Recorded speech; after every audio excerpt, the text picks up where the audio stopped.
Before their reunion, both Kenny and Tom had gone through some big life changes. Connie spent years focused on her career and never quite found a deep connection in her relationships. Tom had lost his wife Veronica and struggled with the grief.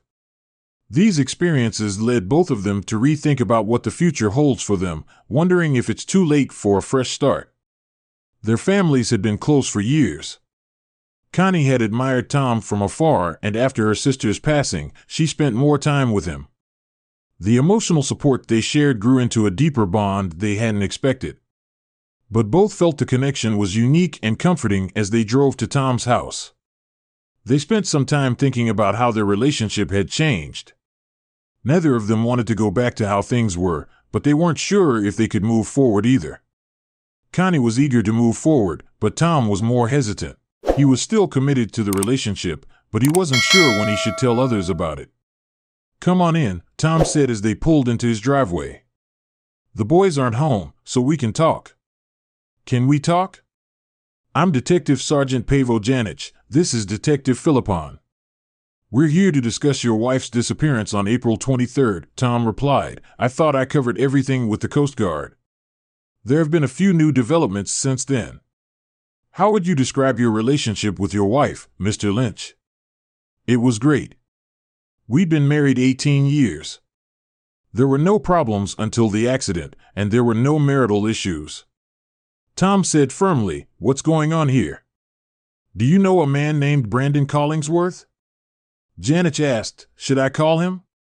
"He's a senior accountant at your wife's company." "I'm sure I don't know him," Lynch replied. "I didn't know her work colleagues." She reported to Marcel Lapierre, not Collingsworth. This was a business. Janich leaned back and watched Tom. "We got an anonymous tip suggesting your wife and Mr. Collingsworth were having an affair." "You had no idea?" Tom was visibly shocked. "I don't believe it." "What does this have to do with her disappearance?" Tom said they were relying on gossip, but Janich kept going. "We also spoke to Mr. Collingsworth, and after a bit of pressure, he admitted they were involved." Tom looked shocked. "I had no idea why." "Why would she do this?" Janich stayed quiet while Tom took in the information. Finally, Tom asked why the RCMP were involved. "There's a chance this could be a suspicious end of life." Philippon said, "Maybe you found out about the affair and acted in it." Tom replied angrily, "I didn't know about the affair and I'm not a butcher." "That's what many husbands say." Philippon remarked, "Anger can cloud judgment." "So, am I a suspect?" Tom asked. "Now, I'm not at this time." Janich answered calmly, "We just want to go over the facts again for our own records, separate from the Coast Guard report." Tom Lynch sat in silence, clearly uncomfortable, while the detectives. He watched me for a moment longer.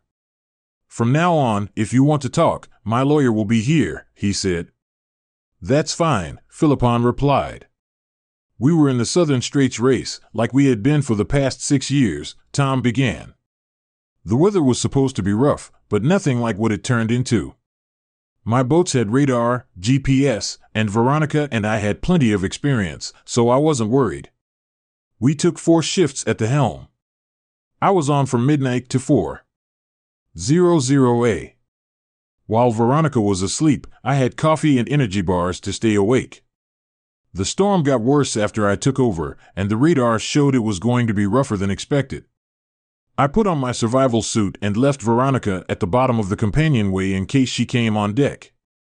Everything was fine until just before 2 a.m. I started feeling sick with cramps like food poisoning. It got worse, so I hit the alarm to wake Veronica. She came up suited and took over. I went below to the head and it took a while because I had diarrhea. I heard a noise on deck and figured something was loose, but I knew Veronica wouldn't leave the helm, so I cleaned up and got ready to go back. When I returned, she was gone. I turned on the deck light and called for her, but there was no answer. Janosek asked how long she'd been gone. I said maybe 15 or 20 minutes. "Continue," the detective said. "The boat was on self-steering. We usually avoid using the inflatable in bad weather, so I was surprised to hear a noise. I thought it was the oar, but it turned out to be something else. I checked below, thinking she might be in another cabin or head, but she wasn't there. It took me a few minutes to realize she'd gone overboard. I dropped the sails, started the engine, and circled back using the GPS. I called her name and turned on the deck light, but deep down I knew it was hopeless. I made a distress call to the Coast Guard, and they have the recording. I kept searching, but the waves were too rough. The Coast Guard arrived around 4. I'm not sure what time it was, but it was around 4 a.m. I'm not sure what time it was, but I knew by then she was gone. Even with her survival gear, the water was too cold. I lost her. Her body's never been found. Philippon already knew the answer. Tom shook his head sadly. Anything else that might help clear this up? Janich asked. I'm as confused as you are about the affair. I don't think it's connected to her disappearance. As I said, Philippon, I think we can assume that an angry husband might seek revenge if she was planning to leave you. Maybe you knew that a divorce would cost you half of everything, including your business. I don't know how many times I have to say it, I didn't know about the affair. It was an accident, a horrible accident. The detective sat quietly watching. Was Tom telling the truth? They had no proof otherwise, but if he knew, was it just a coincidence that she vanished without a trace? Coincidences were hard to believe in their line of work. That's all for now. Let us know if you plan to leave town. This case isn't closed. Tom stood clearly angry. Next time, I'll have my lawyer. I won't be your scapegoat while you try to make 2 and 2 equal 5. He left the room. The room was unable to slam the door thanks to the pneumatic closer. Janacek asked his partner, "How do you think he'll react?" "It's hard to say. It depends on whether he knew about the affair." Janacek nodded. "That's the key. 3 months have passed since Tom lost Veronica. His life has been filled with turmoil. First came the grief, then a month ago the revelation of her affair with a colleague. Tom knew why the police were suspicious. If he'd known about the affair, he would have had a motive. It made him focus less on mourning and more on dealing with the fallout. Veronica's parents were devastated, especially her mother. She seemed to blame Tom and had become distant. The only real support Tom received was from Veronica's younger sister, Connie. Connie had once had a crush on Tom as a teenager. She'd grown into Veronica's mother was a successful, independent woman who ran her own interior design business. Tom's mother was also upset by Veronica's end of life, but she accepted it as a tragic accident. She had already lost Tom's father, who had been killed during a business trip to China. She therefore focused her energy on supporting Tom and her grandsons, Verna and Tony. The twins were better at dealing with their mother's death than Tom was. Vern was focused on getting an academic scholarship. While Tony was planning to join the family business, Tom hadn't told them about their mother's affair or the police questioning that happened after a small memorial service. A plaque was placed in a park near Veronica's parents' home. Her father appreciated the gesture, but her mother remained cold towards Tom, showing affection only for her grandsons. Connie often visited Tom on weekends, encouraging him to get back out on the water, but he hadn't touched the linchpin. Since the accident, when he suggested selling the boat, both Connie and the boys were against the idea, so it stayed docked and used. Tom found comfort in his work at Linchpin Plastics, which specializes in PET containers for industries like pharmaceuticals and cosmetics. His father had steered the company away from the crowded beverage market, and Tom had continued his father's strategy, keeping the business thriving. He worked closely with his old college friend Brian Edgar, who was now his sales manager. They were both in sync about the company's direction and were good friends outside of work. Tom was also on good terms with Brian Edgar, who was now his sales manager. They were both in sync about the company's direction and were good friends outside of work. Although Tom hadn't returned to his sailboat, he still found refuge at the yacht club, especially in the dining room and bar. His father had once been Commodore, and Tom had been expected to follow in his footsteps, but Veronica's end of life had delayed that. Still, he enjoyed being at the club and often brought his on a Friday evening in July, after a long week at work, Tom stopped by the club. He had invited his sons, but Tony had other plans, so only Verna showed up with Connie. "Hi, Dad. Hope you don't mind that Aunt Connie joined us since Tony couldn't make it." Verna said, "Tom, can you tell your son not to call me Aunt Connie? It's making me feel old." "I should just call her," Tom replied. Connie asked, "Sure, or babe, or hot stuff?" Tom joked, prompting laughter from the group. It was the first time in months that Tom could remember laughing. "Don't you dare," Verna Connie said with a playful poke. "You may call me Connie or Miss Fairley, depending on the occasion," Verna said. Tom shrugged and grinned at his father. They all shared a light moment, which had been rare in the past 3 months. On Fridays, the dining room was reserved for seafood, and each of them ordered a different dish. The food was excellent as usual. The mood stayed light until dessert came around. Connie and Tom passed, but Vern chose a huge New York cheesecake. Their waiter quickly brought 3 forks, anticipating they'd share. "I need to stop eating here," Tom joked, leaning back. "I'm going to hit 300 pounds soon." "Nonsense," Connie replied. "You still look great, just like when you dated my sister." "Ooh," someone said. "Someone's got the hots for Dad." Vern teased.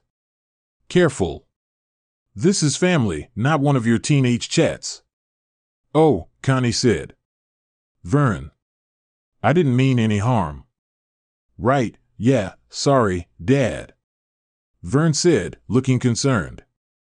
"I'm not upset," Tom said quietly, glancing at Connie. "But some topics aren't for public or private talk." "Party pooper," Connie grinned. "Don't lead my son astray. I'm trying to raise him to be a gentleman." With a smile, Connie said, "Good luck with that." Verna joined in, and they both laughed as coffee was served. Verna asked, "Dad, can you give Connie a ride home? I've got a date in half an hour." "Sure," Tom replied. "Have a good time." After Verna left, Connie turned to Tom and said, "You've raised 2 great boys. I'm proud, but Veronica deserves a lot of the credit. She guided them, and they'll be out of the house soon." "What will you do then?" Connie asked. "I don't know. Maybe downsize or live on the boat." "You haven't been on the boat since the accident." "Right number?" "I just can't get excited. The boys would love to go out with you, and so would I. I love that boat as much as you do, but I don't want to go alone. I'm not ready yet." "You don't have to go. I can crew with you. I know the boat well. Maybe I should take her out. She's been sitting there for months." "There's the Tom I know," Connie smiled. "Why not check her out tonight if all's good? We could make a weekend of it." Tom hesitated, wondering how the conversation had moved so fast. "Can I trust you to behave?" He grinned. "Of course," she smiled. Vern was right. "I've had a thing for you since I was 14. I knew that, but I never took advantage. After that, I got married. I took those vows seriously." Connie said quietly, looking at her cup. Tom broke the silence. "Let's go check the boat," he said. "Yes, let's," they replied, and walked to the dock. Tom opened the gate for Connie as she passed. She brushed against him, but it wasn't by accident. Tom watched her head towards the linchpin. Veronica had never married, saying she hadn't found the right man. Veronica used to tease that she wasn't looking hard enough. Connie had built a successful interior design business, starting on her own at 27. By 33, she was well established and doing well. Veronica had been slim, tall, and always put together, but not overly glamorous. She was an accountant, but she stayed home when the twins were born. Once they turned 13, she went back to her old job at Samples and Reed. She seemed content and didn't socialize much at work, which suited her introverted nature. Tom always made sure to introduce new people carefully before they became friends. Connie was the opposite of her sister Veronica in many ways. She was shorter but curvier with a lively personality. Tom had often found her very attractive. He occasionally wished Veronica had her spark, despite these thoughts. He was content in his marriage now, at 40. He felt he was too young to give up on life. If he sought a new partner, he would be selective. Tom was a handsome man, 6 feet tall, with Tom had dark brown hair, a medium build, and a tan from years of sailing. He worked out regularly, and his natural smile and dark brown eyes made him stand out. Many women envied Veronica for having such a successful and personable husband. Tom quickly checked over the lady and found everything in order. The maintenance team had emptied the freshwater tanks and the fuel was nearly full. The batteries and systems all worked. He left instructions to refill the water the next morning. He'd just need to pick up food, and drinks that night. As Tom lay in bed, he thought about Connie. It felt a bit strange to think about dating his late wife's sister, even though it wasn't wrong. She had certainly grown up since her awkward teenage years. Still, the idea didn't bother him. Connie had often joined the family on weekend sailing trips, so the thought of taking her out on the lady felt natural. He left a note for Very and Tony inviting them to join him on the boat for the weekend, then packed a bag despite his initial reluctance. He was looking forward to being back on the water. Tom was startled awake the next morning by the doorbell at 7 a.m. He got up and pulled on jeans, then opened the door to find Connie ready for sailing and beaming. "What are you doing here this early?" he groaned. "The sun's up, let's go," she replied. "I need to get ready, make some coffee," she added. "Sure, and don't forget your overnight bag." "I've got it packed," Tom replied. He was showered and ready in 15 minutes. Dressed and carrying his bag, the boys hadn't stirred, likely due to a late night. Connie held up a note to Tom, smiling and holding up a finger to the boys. Smirking. "Looks like it's just you and me for the weekend."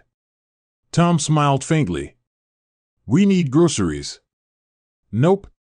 I took care of it last night," Connie said, proudly. "Good. When's high tide?" she replied, ensuring they'd have an easy exit from the marina. Connie drove them to the yacht club, chatting along the way while Tom sipped his coffee. They loaded the supplies and bags onto the boat in the cool morning sun. Connie expertly untied the lines as Tom carefully navigated out of the marina with the bow thruster. The diesel engine hummed as they headed toward the open waters of. There wasn't much wind, but they didn't have a set destination in mind. Tom kept the motor running and scanned for a breeze. "Where do you want to go?" he asked, as they stood together in the cockpit. "Somewhere sunny, warm, and private," Connie replied, giving him a satisfied look. Tom grinned, fully aware of Connie's intentions. He had known about her attraction for years. They'd known each other for years when she was 14 and he was 21. It had been awkward at the time, and things had been different when they were both single. Now that Veronica was gone, though, things felt different again. Connie began checking in on him, taking care of the boys and handling household tasks. Tom didn't mind that Connie was always on the go, managing her own business. Her positive energy was a welcome change of pace after everything that had happened. He often saved his memories for private moments, especially at night. Sleeping alone felt strange, especially after Veronica's scent had faded from the sheets. The two of them had rarely been apart, traveling together to trade shows in places like Chicago and Dorff. His thoughts drifted back to the detectives. It was still hard to accept that Veronica had been unfaithful, but the evidence was clear. Others knew and talked. He had no choice but to accept it as fact. "A penny for your thoughts?" Connie asked, breaking his train of thought.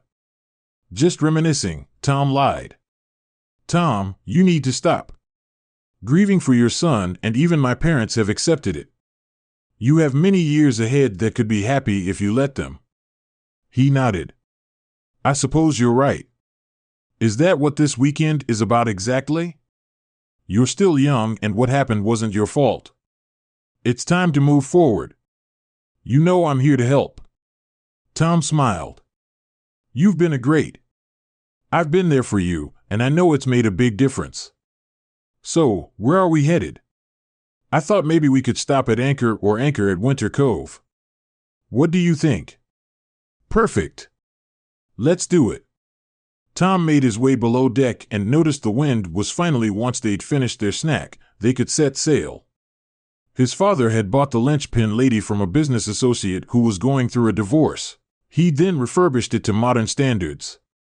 The boat had been used for many family weekends and had proven its worth during the storm when Veronica was lost.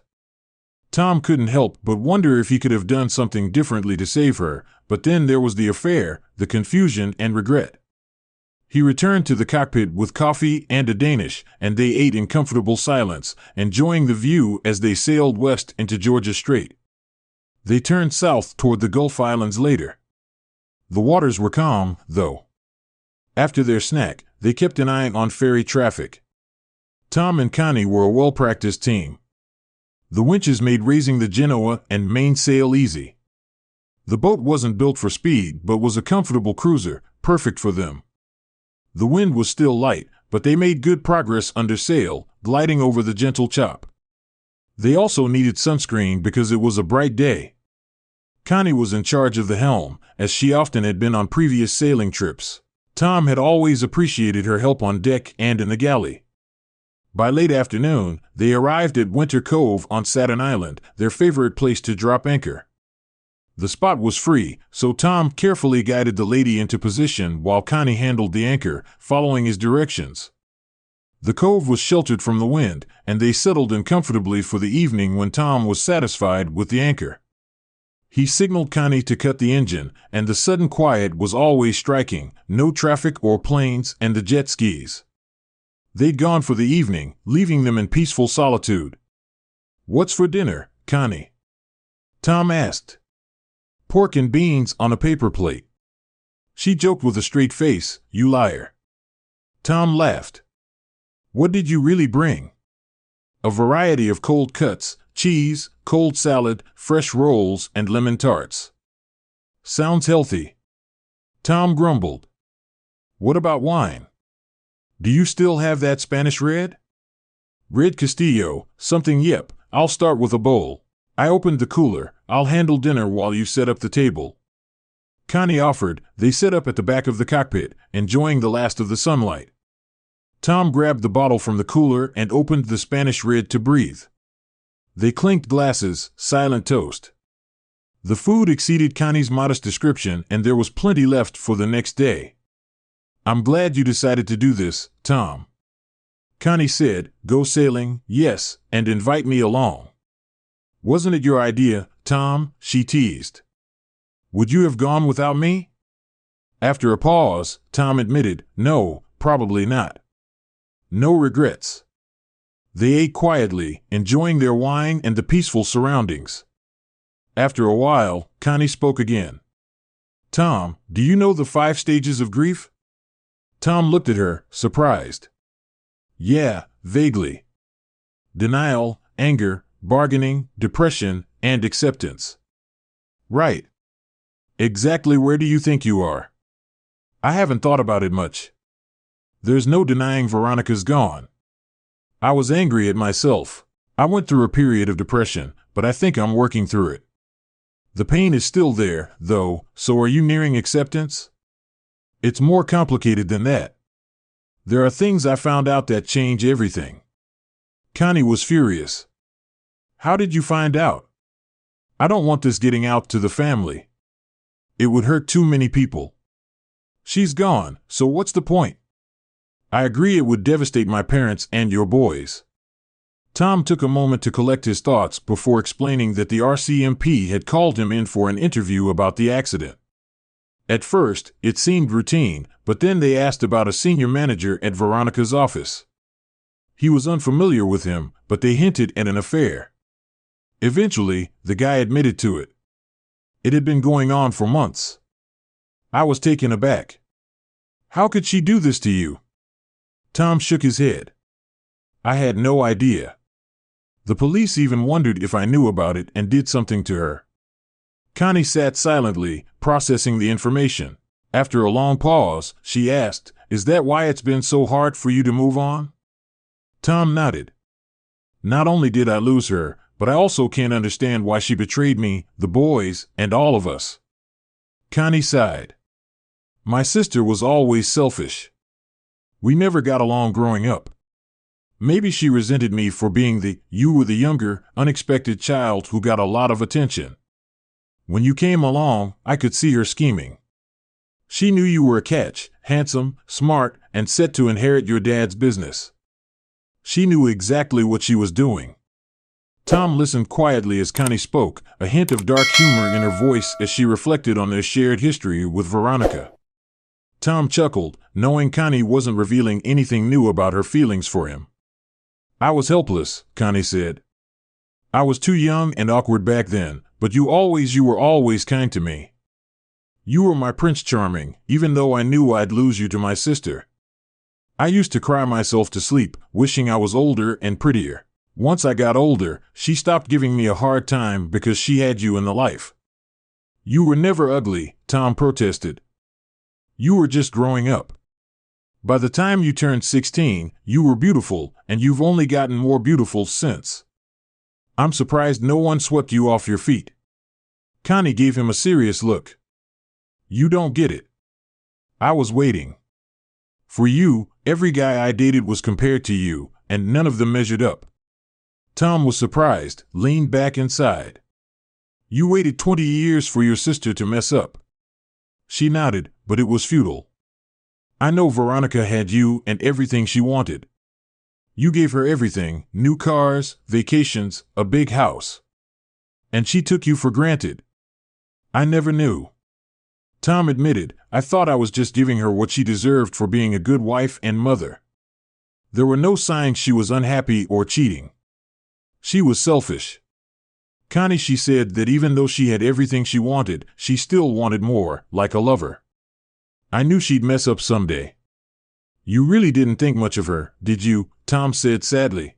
Part of it was jealousy because she had you, but mostly it's anger now, knowing how she betrayed you and now she's gone. Tom said. Connie nodded yes, and I'm still here, not knowing what to do. Tom sighed. It's too soon for me to think about the future. I am attracted to you, but everything I believed about my marriage is falling apart. I'm really struggling with this. I think I need to speak to someone to get my head around it. I'm going to have to get my life back together for the boys, the business, and myself. Connie gave him a hug. I'm sorry, Tom, I didn't mean to dump all this on you. I didn't know what my sister had done. I'll give you space. I've waited this long, I can wait longer. Tom held her close, unsure of his feelings. Was it love or just confusion? He needed to figure it out before making any decisions. They finished the wine in silence, sitting apart but not too far apart. The stars appeared and Tom found himself thinking about the satellites orbiting above, always watching from a distance. The quiet of the cove was interrupted only by the occasional jet from Vancouver. As the night settled in, they closed up the cockpit and went below. Tom slept in the forward stateroom and Connie chose one of the aft guest rooms. The boat could sleep 7, though it had rarely been full in recent years. On Sunday morning, Tom woke up early. He knew he wouldn't fall back asleep, so he got dressed and went to the head to take a quick shower and shave. When he came out, Connie was already in the galley wearing a sheer dressing gown and making coffee. He greeted her with a smile. Hey, did you sleep well? Yeah, you okay? We did talk about some heavy stuff last night, didn't we? She replied. You with that? No, I'm glad you told me. It's something I needed to know. Tom noticed her translucent gown showing her figure clearly and felt a familiar attraction. He'd seen her in bikinis before, but things felt different now with Veronica gone. He found his inhibitions slipping as he poured himself a bowl of cereal, knowing Connie wouldn't want a big breakfast. She soon disappeared into the shower while Tom ate, contemplating how much things had changed in his life. Grief had been replaced by with a new sense of freedom, especially after learning about Veronica's affair for the first time. He realized he was free to pursue other women like Connie. When Connie returned, dressed in snug shorts and a tank top, Tom jokingly asked, "Are you going to be warm enough in that? I'll lay her up if I need to." She teased, "Besides, it's easy to take off layers." As they prepared to pull anchor, Tom reflected on how his attitude had shifted in the past month. Veronica's betrayal had broken his emotional ties. But he was still figuring out how long he should wait before moving on. Was he worrying about what Connie's parents, his mother, or even the RCMP might think? Or was it time to focus on his own happiness? They motored out of the cove, heading through Active Pass and into the Georgia Strait, enjoying the calm morning. It was peaceful with few boats out yet. Tom and Connie decided to raise sail despite the light wind, hoping it would pick up later. "Can you take the day off tomorrow?" Tom asked. "I could," she replied. "I've got my phone with me, so I'm thinking of taking the day off. What do you think? I'll let the office know I won't be in. We can find a place to stay and get a good meal." Nemo. Connie suggested that one. "There's a great pub by the harbor. I won't need to dress up for that." She smiled. "You look good in anything." Tom replied. "Why, thank you. So what are you saying, Mr. Lynch? That you're gorgeous and any guy would dream of being with you? Are you saying you're not interested, or maybe you're not?" "Red." She teased, "You know better than that." He laughed. "So, what don't you find appealing about me?" she asked playfully. "Connie, how did I end up in this conversation?" Tom scowled, still smiling. "Well," she said, her tone becoming serious. "I've been patient, but now I'm going to be persistent. You have no excuse to resist me." Tom studied Connie carefully, sensing her mix of seriousness and playfulness. It seemed mostly serious with a hint of fun. She had laid her cards on the table, and now he had to decide whether to pick them up, knowing it would. "We're moving pretty fast, don't you think?" he asked after a long pause. "No," Connie replied firmly. "We don't have to announce our relationship. I've waited 20 years, Tom. I'm 33 and I'm ready. I want you and I want a child. Can I make it any clearer?" He was taken aback by her forthrightness. He had never heard her express her desires so openly, particularly her wish to have a child with him. He was unsure how to respond. "You've made it clear," he said. "What do you expect me to say? Are you supposed to tell me you've had feelings for me?" After 15 years, she joked, her humor returning. "Oh, is that all?" Tom replied. "One step at a time," she grinned. Tom turned away, staring at the horizon as he processed her boldness. Finally, he looked back at her. "How exactly does one go about screwing someone's brains out?" he asked, breaking the tension. Connie burst into laughter, releasing the tension of the moment. She walked over, wrapped her arms around his neck, and kissed him deeply. "If you let me, I'll show you," she whispered. "I'll look forward to it," Tom said, pulling her closer. "You mean it?" she asked, still unsure. "Are you taking back your offer?" he teased. "Never. You're mine. Tom Lynch, and I won't let you go." Tom believed her completely. "What are you thinking?" she asked. "I'm wondering how you're so sure. I don't want to disappoint." "Veronica used to talk about you after a few drinks," Connie said with a smile. Tom's mood changed, and Connie noticed right away. "Are you embarrassed about what she might have said?" "Yeah, I didn't think she'd share those things." Tom admitted she was more likely to tell me than anyone else. Connie reassured him, "But let's not dwell on that. She's gone, and I'm here. I want to help you forget the bad and focus on the good. I suppose I can only hope for the good. I'll show you how good life can be." She smiled, and Tom laughed, kissing her again. He knew it would take time to heal and move forward, but Connie was committed to helping him through it. They spent the rest of the afternoon sailing into Nemo Harbor. By the time they arrived, Tom had mentally surrendered to the idea of moving forward with Connie. They talked about light.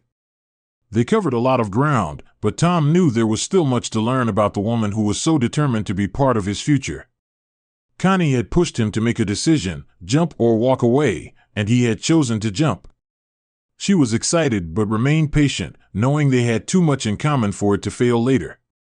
As they walked hand in hand from the pub, Tom couldn't shake his lingering doubts. He had made a commitment to Connie, but he wasn't sure what kind of commitment it was. Perhaps it was just. Tom knew that Connie saw Zex as something more than just a friend. As they reached the dock, Connie asked him how he was feeling. Tom admitted that he felt guilty, as if he were cheating on Veronica. He knew it was irrational, but the feeling was there, nagging at him. Connie stopped and looked at him with genuine sadness. She told him that she wouldn't push him into anything he wasn't ready for. She understood what she wanted, but she wouldn't do it at any cost. She would give him time to decide when or if he was ready. Tom thanked her and told her that she was special to him. "I do love you, but I'm just not sure what kind of love that is yet." Connie smiled back, happy to be patient once again. She knew that when the time came, she wanted it to be for good. They boarded the boat and went below to the lounge, where Tom poured them each a brandy and turned on the TV. They sat in silence, watching a PBS special featuring a rock star, using it as a distraction until bedtime. Tom kissed Connie goodnight and headed to the forward stateroom. Connie sat for a while thinking. She thought about how close she had come to getting Tom to commit, but he hadn't yet. She knew better than to push further that night, as it could ruin everything. However, she wondered how much longer she could wait if Tom wasn't going to be part of her life. She needed to move on. Meanwhile, Tom lay awake in his bunk, replaying their conversation. Had he hesitated out of fear? He was torn between his desire for Connie and the uncertainty of what it meant. Veronica's infidelity still haunted him. He tried to view her as unfaithful, but it didn't bring him closure. The image of their once perfect marriage felt shattered after hours of lying awake. Tom got up and noticed the lights were out and Connie's door was closed. He grabbed a beer and plugged his headphones into the stereo, letting soft music soothe him.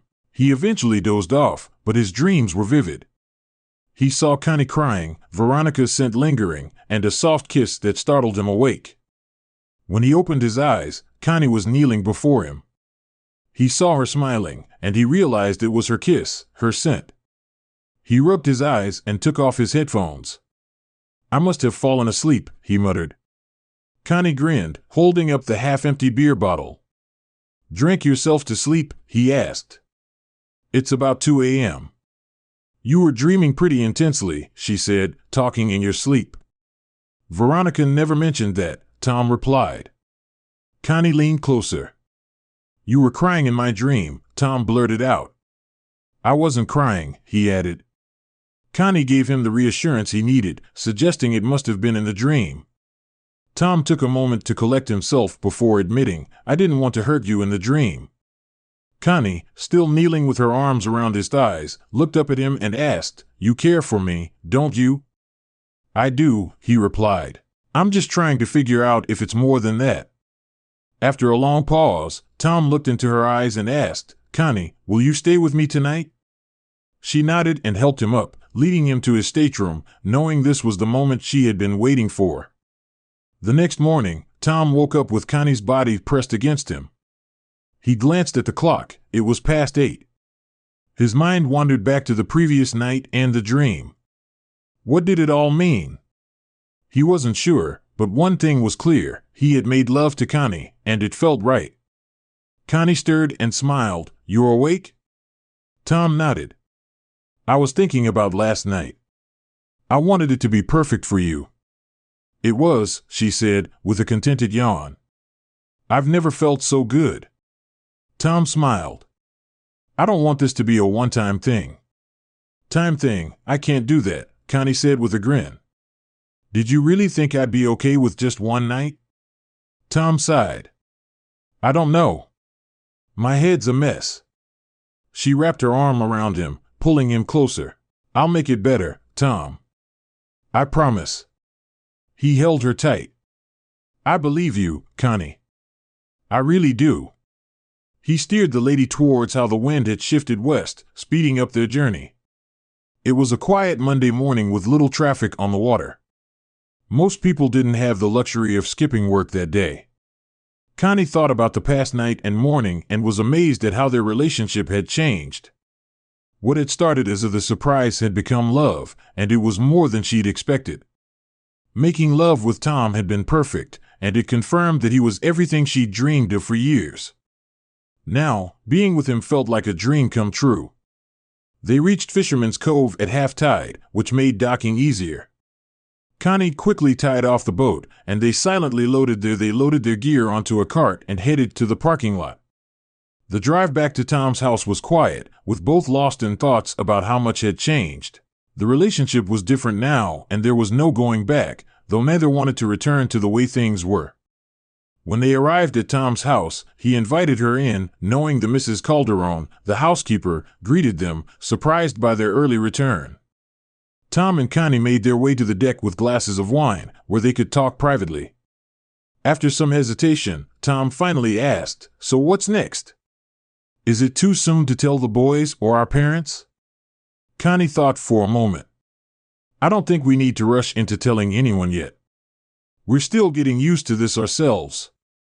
There's so much we don't know about each other." Tom smiled. "What happened to full speed ahead?" She laughed softly.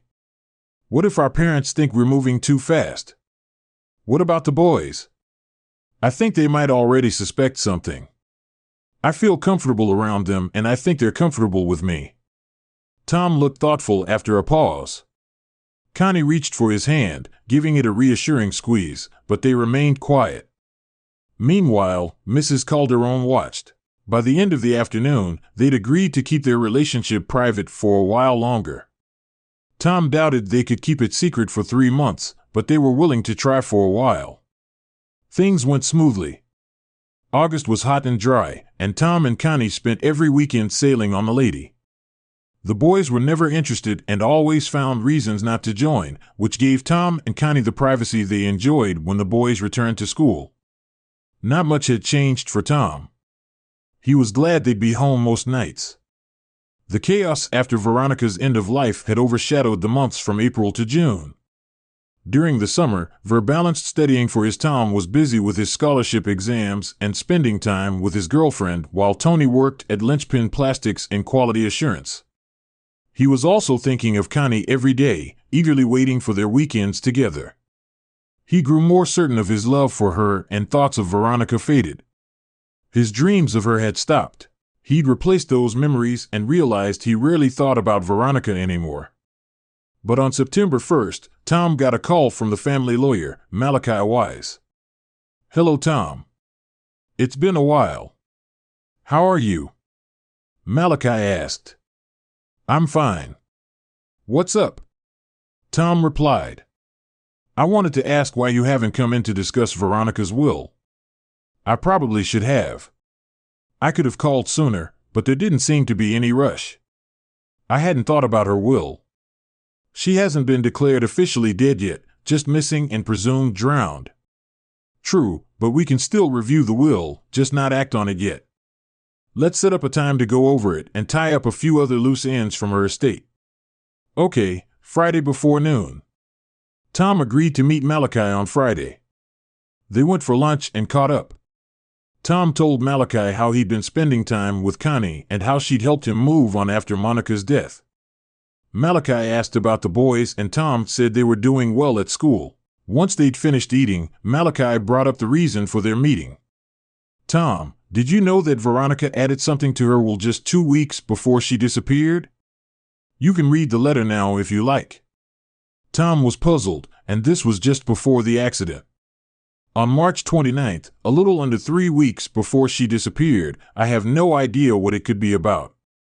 Let's go back to your office and I'll read it there." Tom suggested, Malachi agreed, and they wrapped up lunch to head back to work. They walked back to Malachi's office in silence. Once inside, Malachi asked his secretary not to interrupt and closed the door behind them. He sat at his large cherry desk, inherited from his father. He looked every bit the seasoned lawyer, pulling out a folder and laying it on the desk. He opened it, revealing the original will and a cream-colored envelope, along with some other papers. "Nothing had changed in the will since you and Veronica?" Maliki asked. "You probably have a copy at home or in a safe deposit box." Tom replied, "Yes, both copies are there. The only thing left is this envelope. I don't know what's inside, so if you want to read it in private, I'll step out." He was curious about what it might contain, so he used Malik's letter opener to slice it open and found several pages of Veronica's neat handwriting. His stomach tightened as he began to read, "My dearest Tom, by the time you read this, I will be gone. I'm sorry for the pain I've caused, but I need to explain why. Earlier this year, I was diagnosed with ovarian cancer. My doctor was honest, my chances of survival were only. I was diagnosed with ovarian cancer earlier this year. I made the selfish decision not to undergo treatment. I didn't want to suffer through chemotherapy, radiation, or the pity of others. I chose to let the cancer take its course and end things on my own terms.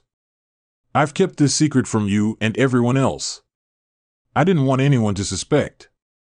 I've acted selfishly in other ways, too. Not long before my diagnosis, I began an affair with someone I met at work. It doesn't matter with whom. I don't know him. I did it because I wanted the thrill of something forbidden. It was selfish, and I regret it. I thought I could end it quickly, but it dragged on.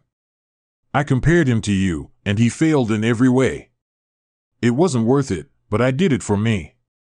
I've tried to write this letter for weeks. I know I don't have much time left. You may have already noticed changes in me, but I can't let things go on this way. I love you, Tom. Even though I didn't always show it, please don't share this letter with our boys or my parents when the autopsy is done. They'll learn about my illness, but you will move on, Tom. There is someone who loves you more than I ever could. She has loved you from the start and will never hurt you the way I have. You will find true happiness. Take care of yourself and our sons, my love. Goodbye, Veronica." Tom put the letter down and tears streamed down his face. It answered all his questions. He could almost picture Veronica stepping off the lady and ending her suffering. He didn't know how long he sat there, overwhelmed by her confession. A soft knock at the door finally broke his trance.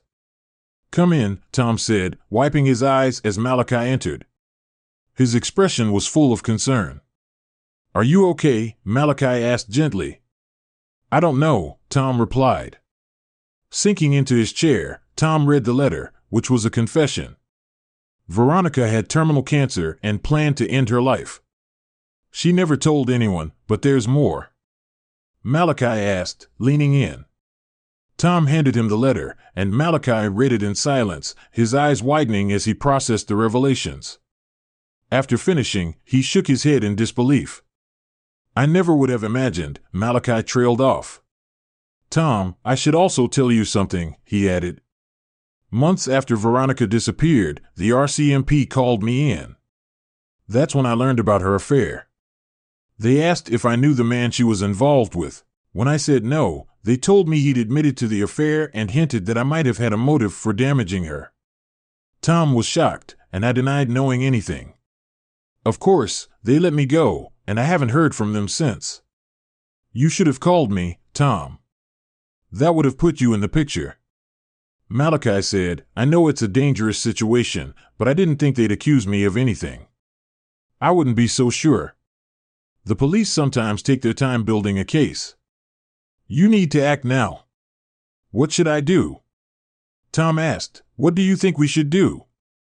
Malachi replied, "I suggest we go to the RCMP and present this letter. It shows Veronica intended to take her own life, which would weaken any motive they think you had." Tom agreed. "Okay, I think we should do that."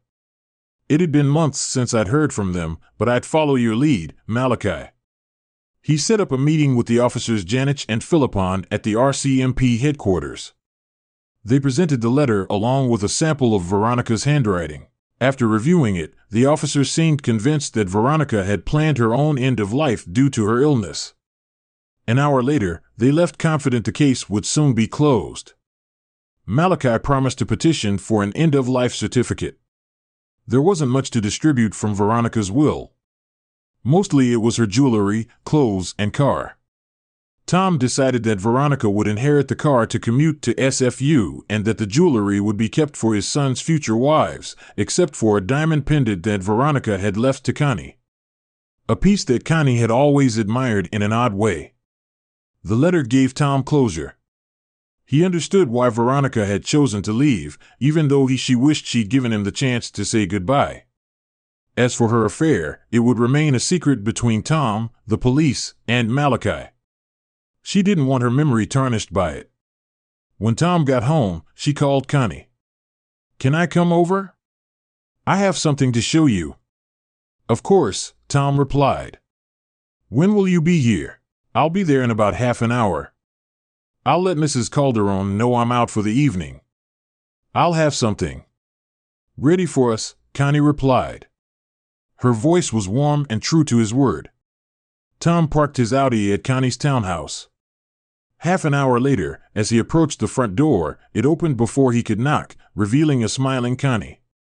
"Hi, lover," she greeted him, wrapping her arms around his neck and kissing him deeply. "Hi," he replied when she let him go. They sat together on the sofa, exchanging a few more kisses, before Tom placed a cream-colored envelope on the coffee table. "Colored envelope on the coffee table. What's that?" Connie asked, sounding curious. "I met with Malachi Wise today. Veronica left this letter with her, saying it should be opened after her end of life. She gave it to him just before she disappeared. You should read it," Connie nodded, sounding serious.